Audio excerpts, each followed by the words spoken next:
D2C as a segment is still generally growing faster, but there's what's happening. 1,000 flowers can bloom, right? There's just new D2C brands every day, and a lot of them are churning out. A lot of it's venture fueled. Venture capital for this is going to dry up. So you'll probably see some contraction in that part of the segment. At some point, you've got to be able to grow and then grow profitably, or have a glide path to profits. I think that's where they're struggling, and there's only going to be a kind of a select handful of real big winners, and maybe a next segment of semi winners that come out of this. Most of them, will be also rans.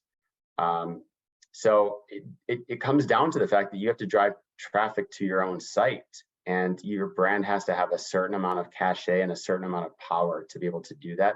Otherwise, you will need to rely on distribution partners, whether that's Amazon or Walmart, if you want to reach a certain level of scale. Listen, plenty of Shopify D2Cs are happy to be kind of like mom and pops who have a nice little business and it's a lifestyle business. That's not what we tend to talk about, but that's a great thing, and a great life for many, many people. It's not big business though. How about you, Don? You operate a furniture brand, and typically we've seen D2C also come in and furniture quite a bit. What role do you give, like non-direct or versus direct to consumer? Yeah, so from a kind of operator lens perspective, direct to consumers, I would say you're more advanced in kind of the, if you would, your subject matter. First step one is tackle your, kind of direct e-commerce business. Step two would be direct to consumer.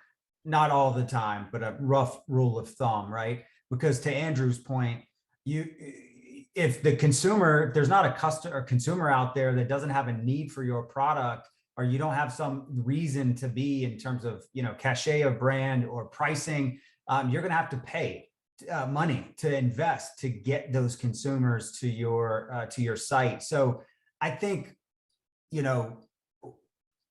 I think of the last several years, it comes down to the basic premise of, that old saying that we've talked about for a while of e-commerce is a P&L, it's not a project.